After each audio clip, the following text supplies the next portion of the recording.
Halil saat itu sedang memikirkan kesehatan Zainab. Ia merasa menjadi pria yang gagal karena saat ini istrinya sedang terbaring di rumah sakit. Apalagi ia terlambat tahu bahwa istrinya sedang hamil.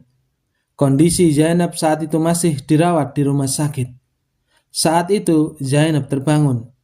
Zainab berteriak-teriak seakan-akan ia tidak bisa bernafas lagi.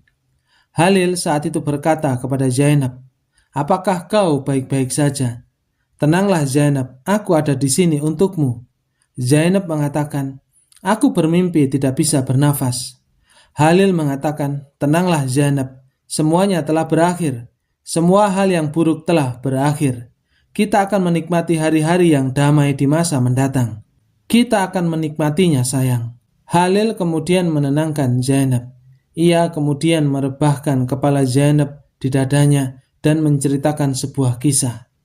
Ia terus bercerita tentang sebuah kisah yang membuat Zainab akhirnya tertidur kembali. Ia saat itu menjadi lega karena Zainab sudah tenang dan tidur kembali. Adegan dilanjutkan saat Halil membawa Zainab kepada keluarganya. Mereka tampak sangat bahagia mengetahui Zainab telah selamat dari percobaan pembunuhan. Bibi dari Halil telah melakukan kejahatan kepada Zainab. Namun Halil akhirnya mampu menyelamatkannya dan sekarang sebuah kabar baik untuk keluarga besar dari Halil. Zainab dinyatakan telah hamil. Semua keluarga tampak memberikan selamat kepada Halil dan juga Zainab. Mereka bahagia Halil akan menjadi seorang ayah dan Zainab akan menjadi seorang ibu. Halil kemudian berbicara kepada Zainab bahwa dirinya sangat bahagia karena impiannya selama ini akan terwujud.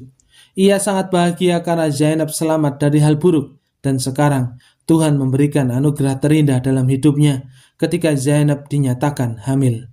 Kita akan menjadi orang tua, demikian kata Halil. Zainab berkata, "Aku pun demikian. Kebahagiaan ini terasa sempurna. Kehadiranmu di kehidupanku kini disempurnakan oleh kehadiran anak kita. Semoga anak kita nanti selamat dan sehat selalu." Mereka terus bahagia menunggu kehadiran sang buah hati. "Aku harap kebahagiaan ini akan selalu menyertai kita." Zainab mengatakan, "Tentu saja. Aku juga telah menunggu momen bahagia ini. Dan semoga kita akan bersatu untuk selamanya." Halil kemudian memegang perut Zainab dan mengatakan, "Terima kasih Tuhan atas anugerahmu. Kami bersyukur karena kau telah memberikan seorang anak kepada kami." Halil kemudian memeluk Zainab dan mengatakan, "Kita akan menghubungi keluargamu." Mereka kemudian mengambil ponsel dan menghubungi keluarga Zainab. Kini semua orang akhirnya bahagia mendengar kabar bahwasanya Zainab akan menjadi seorang ibu. Telah lama pernikahannya dengan Halil dengan penuh lika-liku dan perjuangan. Kini akhirnya Zainab sedang hamil anak dari Halil. Kebahagiaan itu terasa sangat sempurna bagi Halil dan Zainab. Halil saat itu terus memeluk Zainab dan ingin mengatakan kepada seluruh dunia bahwasanya dirinya sangat bahagia mendapatkan anugerah terindah dari Tuhannya.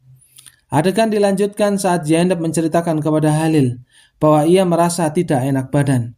Halil kemudian mengatakan, "Duduklah sayang, aku akan menelpon dokter dan menyuruhnya ke sini." Zainab mengatakan, "Tunggu dulu sayang, ini bukan masalah penyakit yang harus ditangani oleh dokter. Tetapi aku tidak ingin makan apapun. Aku tidak nafsu untuk makan. Aku khawatir, bagaimana jika aku tidak bisa memberi makan bayi kita dengan cukup? Apakah aku tidak bisa menjadi ibu yang baik?" Halil mengatakan, "Mengapa kau berpikir seperti itu sayang? Kau akan menjadi ibu terbaik di dunia ini. Hilangnya nafsu makanmu adalah hal yang normal. Dokter sudah memberitahumu. Kau sudah mendengarkan itu, bukan? Itu normal selama kehamilanmu. Jangan membuat dirimu kesal. Wajar jika stres dan terlalu banyak berpikir membuatmu merasa seperti ini. Percayalah, kau akan segera makan dengan lahap seperti biasanya. Aku menantikan saat-saat kau menginginkan sesuatu. Aku akan selalu menyiapkannya." Zainab berkata, "Aku harap aku tidak akan meminta hal-hal yang sulit ditemukan." Halil berkata, "Tidak masalah. Jika kau menginginkan kelapa dari India, aku akan pergi ke sana dan mengambilnya untukmu." Zainab berkata, "Itulah yang aku maksudkan. Aku harap aku tidak meminta sesuatu yang jauh dari sini, agar kau tidak perlu pergi meninggalkanku. Aku akan sangat merindukanmu." Halil kemudian memeluk Zainab. Zainab kemudian merebahkan tubuhnya di pelukan Halil. Mereka sangat bahagia menghabiskan momen-momen untuk menunggu anak mereka lahir. Halil berkata, "Aku akan melakukan apa saja untukmu." Halil kemudian menyiapkan menu yang tidak bisa ditolak oleh Zainab. Terong dengan daging cincang, nasi, dan sajiki dengan daun mint. "Bagaimana menurutmu sayang? Apakah itu akan menggugah seleramu?" Zainab mengatakan, "Tidak, aku tidak suka itu sayang." Halil berkata, "Baiklah, satu lagi, kau tidak akan bisa menolak ini. Daun anggur diisi minyak zaitun setipis jari kelingkingmu. Ada yogurt juga, dan juga saus pedas dengan pasta tomat." Zainab mengatakan, "Tidak Halil, aku tidak suka."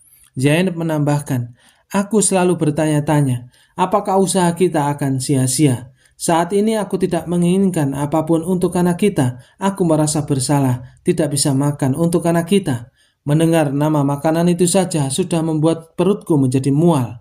Halil berkata, "Tenanglah sayang, jangan terburu-buru mengambil keputusan. Kita akan menemukan sesuatu yang kau idam-idamkan." Halil kemudian mendekatkan wajahnya ke perut Zainab. Ia kemudian meminta kepada bayi yang dikandung oleh Zainab agar mendengarkan permintaan ayahnya. "Sayang, katakan apa yang kau inginkan di dalam sana, sehingga ibumu bisa makan sesuatu." Mereka tampak sangat menikmati kebahagiaan menunggu kehamilan Zainab. Cinta mereka telah menyatukan ego dan juga permusuhan selama ini. Cinta itu lahir karena ketulusan di hati mereka masing-masing, bukan sesuatu yang dibuat-buat, bukan sesuatu yang direkayasa atau sesuatu yang dipaksakan. Cinta telah menyatukan keduanya, dan kini kesempurnaan cinta itu jelas nyata di hadapan mereka saat keduanya akan dianugerahi sang buah hati dari Tuhan yang Maha Baik.